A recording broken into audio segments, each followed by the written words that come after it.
Video देख रहे सभी साथियों को मेरी तरफ से सत श्री अकाल। मैं Daya Singh, lecturer in mechanical engineering department. आज का ये जो वीडियो है इसके अंदर हम बात करने जा रहे हैं डिज़ाइन ऑफ की के न्यूमेरिकल्स के बारे में। इस वीडियो के अंदर मैं एक न्यूमेरिकल कवर करूँगा। ऑलरेडी एक न्यूमेरिकल मैंने पहले डिस्कस किया हुआ है, उसका मैं लिंक आपको इसके डिस्क्रिप्शन बॉक्स में ज़रूर दे दूँगा। वन बाय वन हम इसी तरह से न्यूमेरिकल्स डिस्कस करेंगे एक एक वीडियो के अंदर। Let us start with the numerical. The problem is given as a shaft made of steel has 45 mm diameter and its yield strength is 450 megapascal. A parallel key of size 15 mm wide and 10 mm thick made of steel with a yield strength of 350 megapascal is used. Determine the length of key if the shaft maximum possible torque. Use maximum shear stress theory and assume factor of safety as 2. इस problem के अंदर वो क्या कह रहा है कि हमारे पास एक शाफ्ट है जो कि स्टील की है, जिसका डायामीटर हमारे पास 45 mm है और साथ ही में हमारे पास यील्ड स्ट्रेंथ दी गई है। उसने यहाँ पे working stress, permissible stress, allowable stress, design stress इस तरह का कोई वर्ड यूज़ नहीं किया।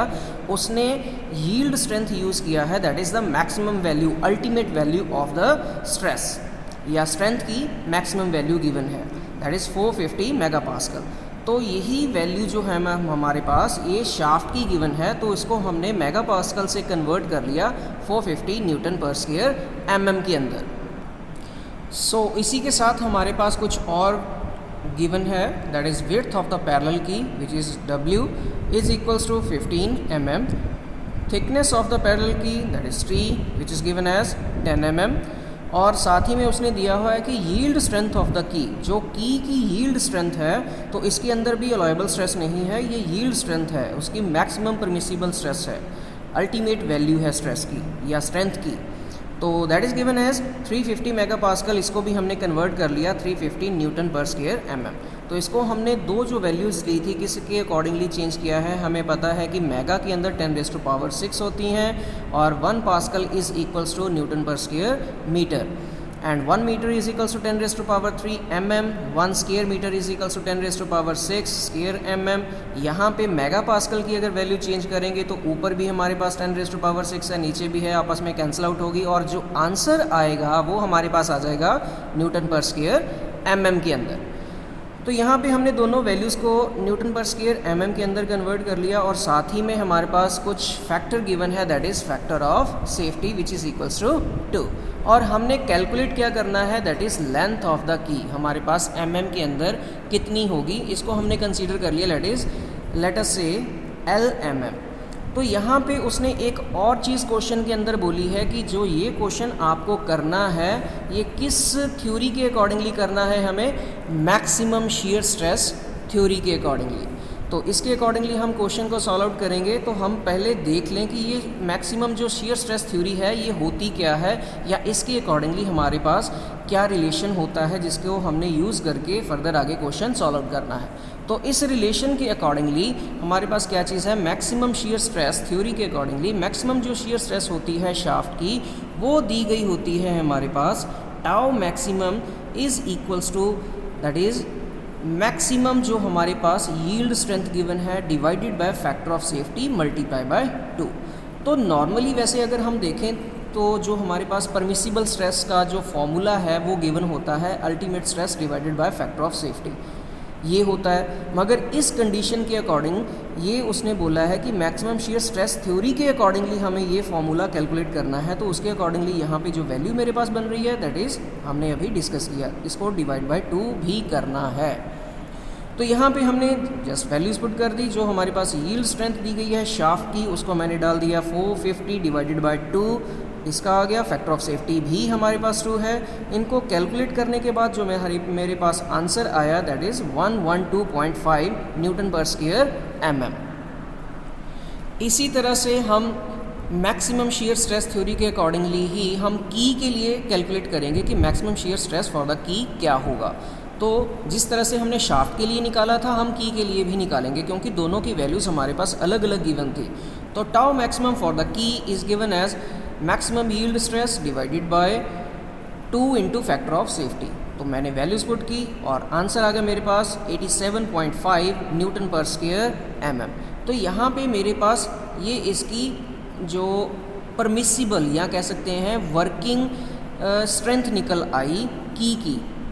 सो नेक्स्ट इस क्वेश्चन को अब फर्दर किस तरह से सॉल्व आउट करेंगे, हमें पता है कि हमें लेंथ कैलकुलेट करनी है।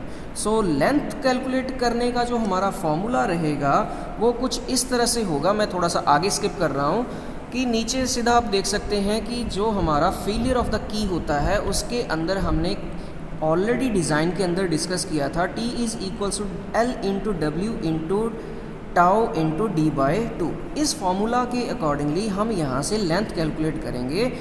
तो उसके लिए हमारे पास बाकी की सारी वैल्यूज़ होना ज़रूरी है। तो यहाँ पे हम अगर देखें तो सबसे पहले हमारे पास टॉर्क की ही वैल्यू नहीं है। तो सबसे पहले हम टॉर्क की वैल्यू निकालेंगे। उसको कैलकुलेट किस तरह से करेंगे, स्ट्रेंथ ऑफ द शाफ्ट फार्मूले से, कि जो सॉलिड शाफ्ट की स्ट्रेंथ का फार्मूला है वो दिया गया है हमारे पास T is equals to π/16 tau maximum into DQ। So इस फार्मूला को यूज़ करते हुए हम यहाँ से T की वैल्यू पहले कैलकुलेट करेंगे, फिर उसके बाद इस वैल्यू को फर्दर आगे यूज़ करेंगे।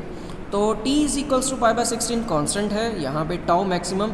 अब हमने यहाँ पे 2 टाउ की वैल्यू निकाली थी, एक तो हमारे पास यही पड़ी है, एक इससे पहले वैल्यू निकाली थी जो शाफ्ट के लिए कैलकुलेट की थी। क्योंकि ये जो टाउ की वैल्यू है ये हमारे पास की के लिए है, इसको यूज़ नहीं करना। तो पिछले वाली जो वैल्यू थी 112.5, इसको यूज़ करेंगे मल्टीप्लाई 45 क्यूब। तो यहाँ पे कैलकुलेट करने के बाद हमारे पास जो value I that is this much value. तो इसको मैंने यहाँ पे राउंड फिगर करने के बाद इसको 90 कह दिया। तो मेरे पास आंसर जो आया T is equals to 2012890 newton mm। इसको मैंने राउंड ऑफ कर दिया है। नेक्स्ट अब हमारा स्टार्ट होता है कि जो हमने लेंथ कैलकुलेट करनी है वो किस तरह से करनी है। हमें पता है कि डिज़ाइन के अकॉर्डिंगली जब हम की को डिज़ाइन करते हैं तो हमारा जो की फेलियर है वो 2 तरीके से होता है। एक तो हमारा फेलियर होने के चांसेस हैं शीरिंग के अंडर और दूसरा क्रशिंग के अंडर। तो शीरिंग का जो फॉर्मूला हमारा बनता है वो कुछ इस तरह से होगा, T is equals to L into W into tau के इंटू D/2। तो सबसे पहले हम इसको कंसीडर किया हमने। तो यहाँ पे हमारे पास अभी हमने T की वैल्यू कैलकुलेट कर ली है, लेंथ हमने निकालनी है, W विड्थ हमें दी हुई है ऑलरेडी, टाउ की वैल्यू भी है, D की वैल्यू भी है। तो सब के अकॉर्डिंगली हमने यहाँ से लेंथ को अलग से निकाल लिया और उसके रिस्पेक्टिव जो हमारा फॉर्मूला बना वो ये बन गया। अब सीधी मैंने सारी की सारी वैल्यूज़ यहाँ पे पुट कर दी और यहाँ से मैंने एक आंसर कैलकुलेट किया that is the length of the key must be equal to 68.13 mm। तो यहाँ से हमने एक लेंथ कैलकुलेट कर ली कि अगर वो शीरिंग के अंदर टूटती है या उसके टूटने के चांसेस बनते हैं तो उस दौरान उसकी कम से कम जो लेंथ है वो इतनी चाहिए ही चाहिए। अब इसको चेक करेंगे अंडर क्रशिंग कि क्रशिंग के दौरान इसकी लेंथ कितनी आती है। सो जैसे कि मैंने आपसे पहले भी डिस्कस किया था कि हम दोनों स्टेप्स के अंदर इसको टेस्ट करेंगे। तो दूसरा स्टेप जो हमारा है वो क्रशिंग के अंदर इसको चेक करके देखेंगे कि क्रशिंग के अंदर इसकी जो स्ट्रेंथ है वो कितनी रहेगी। तो वहाँ से हम लेंथ कैलकुलेट करेंगे। तो यहाँ से जब क्रशिंग के अंदर कोई की फेल होती है तो उसका जो स्ट्रेंथ का फार्मूला है वो हम कुछ इस तरह से नोट करते हैं, T is equals to L into thickness of the key divided by 2 into हमारी स्ट्रेस जो क्रशिंग स्ट्रेस है इंटू D/2। तो यहाँ पे सारी की सारी वैल्यूज़ हमारे पास हैं, सिर्फ हमें L कैलकुलेट करना है। सो L की वैल्यू मैंने साइड पे निकाल ली और बाकी फार्मूला मेरा कुछ इस तरह से बन गया। यहाँ पे बाकी की सारी वैल्यूज़ हमने पुट की।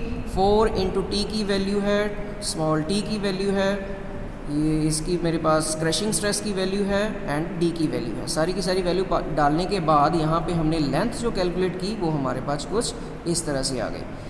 यहाँ पे ख़ास तौर पे ध्यान दीजिए कि यहाँ पे जो मैंने क्रशिंग स्ट्रेस की वैल्यू ली है वो 175 ली है।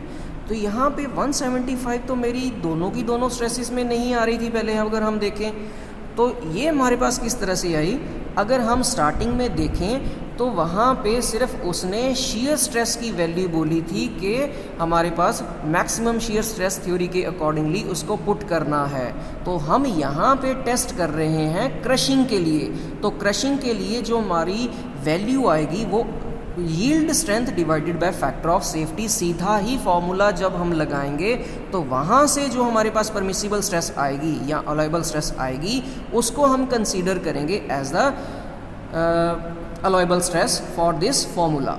तो यहाँ पे मैंने क्या किया कि जो हमारे पास परमिसिबल स्ट्रेस होगी that is equals to yield stress divided by factor of safety. 350 हमें दी थी की के लिए, उसको हमने 2 से डिवाइड कर दिया, 2 था हमारा factor of safety, that is equals to 175 newton per square mm। तो ये वैल्यू हमने यहाँ पे डालनी है। इस चीज़ का खास तौर पे ध्यान दीजिए कि वहाँ पे क्वेश्चन के अंदर मेरे पास सिर्फ स्ट्रेंथ गिवन था कि की का एंड शाफ्ट का जो मैक्सिमम स्ट्रेंथ है, यील्ड स्ट्रेंथ है, वो कितना रहेगा। तो वहाँ से हमने इसको इसके अकॉर्डिंगली, इस फॉर्मूला के अकॉर्डिंगली चेंज किया है। सो यहाँ पे हमारे पास सेकंड लेंथ कैलकुलेट हुई 102.24 mm। तो ये पिछली पिछली लेंथ से ये काफ़ी ज़्यादा है। तो हम कंपेयर करेंगे अब कि दोनों लेंथ में से मैक्सिमम लेंथ कौन सी हम लें जो कि दोनों के दोनों फेलियर को रेजिस्ट कर सके। तो वहाँ से हमने देखा कि दोनों की जो बड़ी वैल्यू है दैट इज़ 102.24, इसी को हम कंसीडर करेंगे as the length of the key.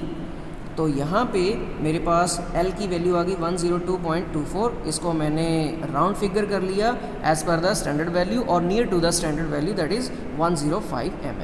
तो यहाँ से हमारे पास जो फाइनल हमारा आंसर है वो कैलकुलेट हो गया कि जो लेंथ हमने कैलकुलेट करनी थी दैट इज़ 105 mm के नियर अबाउट हमारी लेंथ आ चुकी है। सो इसी के साथ मेरा ये वाला क्वेश्चन कंप्लीट है। होपफुली आपको समझ आया होगा। Thank you very much video देखने के लिए। अगर वीडियो अच्छा लगे तो आगे फर्दर भी शेयर करिए दूसरों के साथ, दूसरों को भी बेनिफिट हो सके।